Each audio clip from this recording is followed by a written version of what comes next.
Hi my dear students, ఇప్పుడు మనం scalar quantity and vector quantity గురించి తెలుసుకుందాం. ఇప్పుడు మనం ముందుగా స్కేలార్ క్వాంటిటీ అంటే ఏమిటంటే, స్కేలార్ క్వాంటిటీ అంటే ఏంటిదంటే ఇక్కడ కేవలం మ్యాగ్నిట్యూడ్ మాత్రమే డిపెండ్ అయి ఉంటుంది. కేవలం వాల్యూ మీద మాత్రమే డిపెండ్ అవుతుంది. డైరెక్షన్, ఎటువంటి డైరెక్షన్ అనేది ఉండదు. దాన్నే స్కేలార్ క్వాంటిటీ అంటాం. తర్వాత వెక్టార్ క్వాంటిటీ, డైరెక్షన్ ఉంటుంది, అలాగే మ్యాగ్నిట్యూడ్ ఉంటుంది.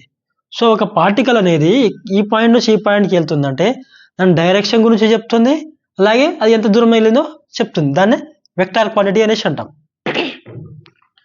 ఇక్కడ స్కేలార్ క్వాంటిటీ అంటే ఏమంటామంటే, ఒక పార్టికల్ ఈ ప్లేస్ నుంచి ఈ ప్లేస్కి వెళ్ళిందంటే జస్ట్ వెళ్ళిన దూరాన్నే మెజర్ చేస్తాం, కానీ ఎలాంటి డైరెక్షన్ని మెజర్ చేయడం.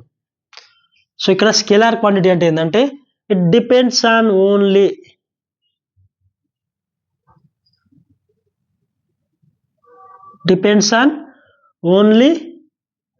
magnitude. Okay, next vector quantity. ఈ వెక్టార్ క్వాంటిటీ వచ్చేసరికి it depends on both magnitude and direction. ఏమని చెప్పా, వెక్టార్ క్వాంటిటీ అంటే ఒక పార్టికల్ అనేది ఒక ప్లేస్ నుంచి ఇంకో ప్లేస్కి డిస్ప్లేస్ అయినప్పుడు దాని యొక్క డైరెక్షన్, అలాగే అది వెళ్ళిన డిస్టెన్స్ని మెజర్ చేస్తాం.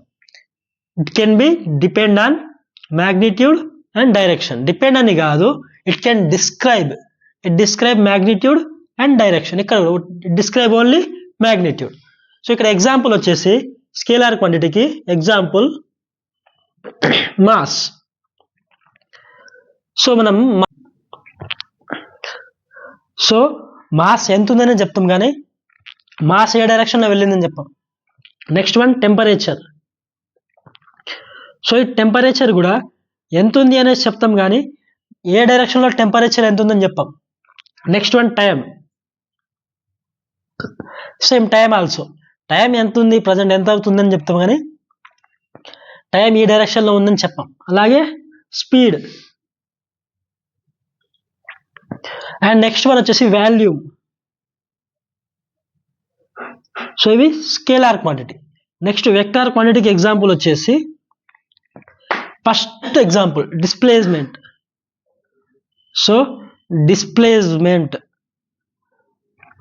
ఒక పార్టికల్ అనేది ఈ పొజిషన్ నుంచి ఈ పొజిషన్కి డిస్ప్లేస్ అయింది, అలాగే దాని డైరెక్షన్ కూడా కనుక్కుంటాం. డిస్ప్లేస్మెంట్ మీద డిపెండ్ అయ్యేదే వెలాసిటీ కూడా ఒక vector quantity. Next one velocity మీద డిపెండ్ అయ్యేదే యాక్సిలరేషన్ కూడా ఒక వెక్టార్ క్వాంటిటీ.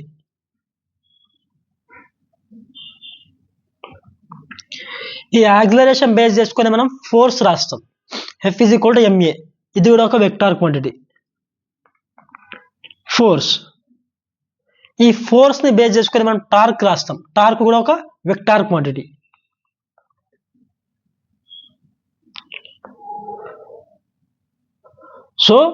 మీకు ఇక్కడ కొన్ని ఎగ్జాంపుల్స్ ఇచ్చాను.